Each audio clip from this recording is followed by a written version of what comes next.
2015 was a crazy year for music. Kendrick Lamar dropped To Pimp a Butterfly, a record fans and critics believe to be his best ever work.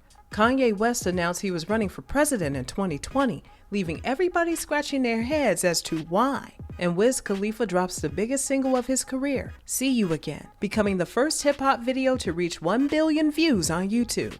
Oh, and we also got one of the funniest and most unexpected rap beefs of the decade. In one corner, you had hip-hop royalty, Drizzy, the Sixth God, Drake, who was reaching new levels of superstardom with viral hits like Hotline Bling, his surprise LP, If You're Reading This It's Too Late, and his hugely successful collab tape with Future, What a Time to Be Alive. In the other, Philly native Meek Mill, himself a respected MC who was enjoying the success of his Billboard #1 sophomore album, Dreams Worth More Than Money. With bruised egos, explosive tweets, diss tracks on diss tracks, and a girl caught in the middle, it's time we really explored the truth behind the Drake-Meek Mill beef. Let's go back to before this all began. It's 2012. Drake is a young and hungry artist signed to Young Money and still on his come up. Meek is kind of in the same boat, having just released his debut studio album Dreams and Nightmares to moderate success, debuting at #2 on the Billboard 200. Back then, the two artists were friends, with Drake featuring on Meek's single Amen, marking the first time the pair would collaborate on a track together. This friendship was more than just a musical partnership though, as they were often spotted partying together in clubs and casinos. Meek was even present at the now infamous Drake-Chris Brown brawl in a New York City nightclub, which started when Drake taunted Chris Brown over a shared ex, Rihanna. Keep this in mind for later. A couple of years go by and everything seems fine. Drake drops Nothing Was the Same, becoming an instant hip-hop classic, while Meek begins work on his second studio album. This is where the cracks begin to form between the two MCs. You remember that girl we mentioned earlier caught in the middle of this beef? Well, that isn't just any girl. In early 2015, following her split from Safari Samuels, Meek Mill began dating none other than Nicki Minaj. Yes, that same Nicki signed to the Young Money label. That same Nicki who Drake had been both privately and publicly crushing on since his You Can Thank Me Now days. That same Nicki was now in a relationship with Meek Mill, and the two quickly became the new it couple, referred to as Omega. At first, everything was fine. Fine enough for Meek to feature Drake on his single Rico. The song dropped, the fans loved it, and Meek finished recording his album, Dreams Worth More Than Money. That's when things took a turn. Out of nowhere, Meek took to Twitter telling his fans to stop comparing Drake to Me Too. He don't write his own raps, accusing Drake of using a ghostwriter to write his verse on Rico. In the world of hip-hop, these are big accusations, and Meek continued to attack the Toronto MC, stating they were not in the same league. Fans and the media were left scratching their heads, with everybody asking, where was this anger coming from? Up until now, it didn't seem like Drake had done anything to disrespect Meek. The two had just collabed on one of the hottest tracks of the summer, and Meek's sophomore album had debuted at #1 on the Billboard chart. So why? As it turns out, Meek was salty that Drake hadn't shouted out his new album. Go figure. Meek's tweets caused a storm as Drake now battled ghostwriting claims that threatened to damage Drizzy's credibility as a rapper. It didn't take long for Quentin Miller's name to come into the conversation. Miller was accused of being Drake's ghostwriter, with reference tracks off If You're Reading This It's Too Late surfacing and being leaked. As it turns out, Drake's history of faking his bars was a long-standing industry secret, with rapper OG Mako weighing in, some of us been knew. Meek just put it in the air. Sucks to have to compete with 6 and get compared to 1. Legendary radio DJ Funkmaster Flex sided with Meek, stating that the use of a ghostwriter was grounds for dismissal from the rap game. Longtime collaborator and producer of Drake, OVO 40 got in the mix, this time backing his boy and dismissing the allegations as false. Even Toronto City Councilor got in the mix and playfully tweeted at Meek, "You're no longer welcome in Toronto," much to everybody's surprise. At this point, the beef was pretty localized and hadn't left the Twitter sphere. But Drake was about to skip the retweets and jump straight into the studio. This is where the beef gets ugly, and it's important to understand Drake's psyche at this moment. Like we mentioned earlier, Meek and Nicki had gone public earlier that year, and no doubt the female MC's new relationship got in the way of a potential Drake and Nicki collaboration, if you know what I mean. Just listen to what Drizzy had to say on Only, a 2014 single he featured on off Nicki's Pink Print album. I never Nicki 'cause she got a man, but when that's over, then I'm first in line. And his closing remarks on, and Nicki, if you ever try and just give me the heads up so we can plan for it. I mean, not exactly subtle, is it? A few days after Meek's original tweets, Drake dropped Charged Up, a diss track aimed at Meek and the accusations made against him. Fans loved the track and public consensus turned against Meek with memes and Insta posts making fun of the Philly rapper. Meek responded, again on Twitter, calling the track Baby Lotion Soft and promised a retaliation. This response track never dropped, and the fans continued to make jokes about Meek and his girl.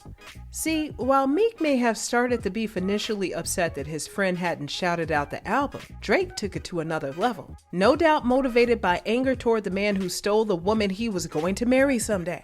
Drake wastes no time bringing Nicki into the beef with his bars on Charged Up. Rumor has it I either her or never could, but rumor has it hasn't done you any good.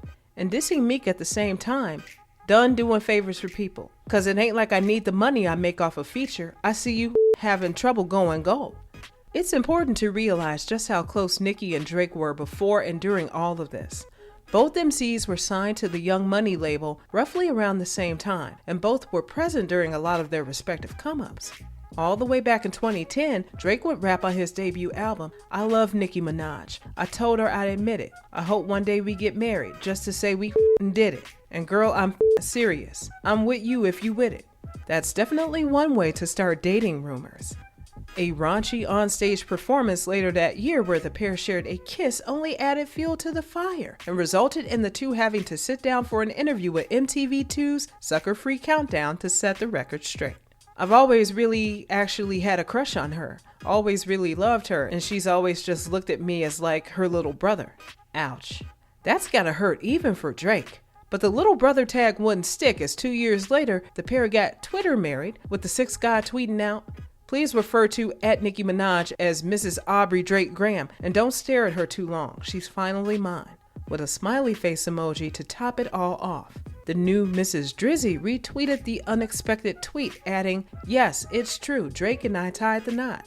Now, as far as publicity stunts go, this one was pretty tame. It turns out the pair weren't married, and it was just a teaser for Nicki's new Moment for Life track. But it didn't stop fans in the media wondering just how much of this joke was really a joke.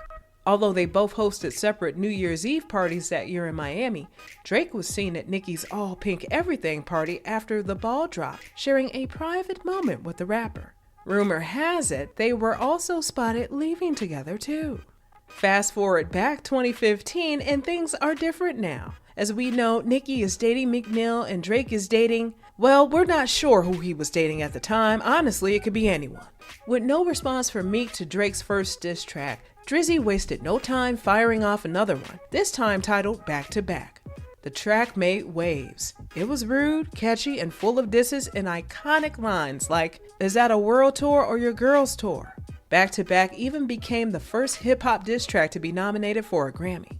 Meek couldn't afford to keep quiet any longer, and he finally released a response with Wanna Know. The track used cover art which photoshopped Drake's face onto one of the members of the lip-singing duo Milli Vanilli and sampled the reference track of ghostwriter Quentin Miller. Despite this, though, the song was lackluster, leaving many fans wanting more in terms of straight disses. With the dust now a little more settled, the hip-hop world weighed in. Charlemagne the God from The Breakfast Club, who had previously been on record saying he wasn't a fan of Drake but respected the music, sided with the Sixth God, saying Meek was out of pocket for starting the beef over nothing. In the end, Meek received the Breakfast Club's Donkey of the Day award for the weak response. Throughout all this, Nicki stayed pretty quiet, not wanting to get in the way of her current boyfriend and label mate's beef. It's obvious she has a lot of love for both MCs, and to watch them go through this was one of the hardest parts of my career, she told Beats One Zane Lowe. She recalled that during this time, Drake's only fear was, what if Nicki takes a shot at me? Then what? It seems clear that while the beef started over Twitter words and bruised egos, the real catalyst for the drama, the reason Drake had 2 diss tracks locked and loaded, was much more to do with his unresolved feelings for Nicki. After Wanna Know, the beef kinda lost momentum. The pair would continue to clown each other at shows, doing freestyle disses and showing memes to the crowd. Drake would really rub salt into Meek's wounds as he snapped a pic with Kanye and Philly OG Will Smith, laughing together at Meek memes on Twitter. He would use this picture as the backdrop to his set that year at OVO Fest. Speaking of OVO Fest, Drake had a third and final diss ready to go titled Threepeat, but he never officially released it, instead choosing to perform it once at the festival that year. Meek did much of the same. During his stop in Charlotte, North Carolina that week, Meek got the crowd hyped when he spit, "Wayne don't with your, Stunner don't with you, Tiger don't with you," also joking about the shooting that took place at OVO Fest the previous week. Everybody catching bullet holes, including Drake and the whole of OVO. Meek seemed to confirm the beef had more than meets the eye when he came out on stage at Nicki's Pink Print tour stop in New Jersey. Stood next to Nicki, he rapped, "I don't think it's about no rapping, it's about Nicki. He told us he was first in line, but it got tricky. I still wake up with the lady that you said you're first in line with," referring to Drake's only lyrics. Over the next few years, the pair would continue to make subtle jabs at each other, but never really reached the heights of 2015. 3 years later, the pair would publicly squash the beef almost as suddenly as it began when Drake brought Meek out at his show in Boston to perform Dreams and Nightmares. With the release of Meek's fourth studio album, fans and critics were treated to the first collaboration between the pair since the Rico days, with Going Bad, which currently sits as Meek's most popular song on Spotify.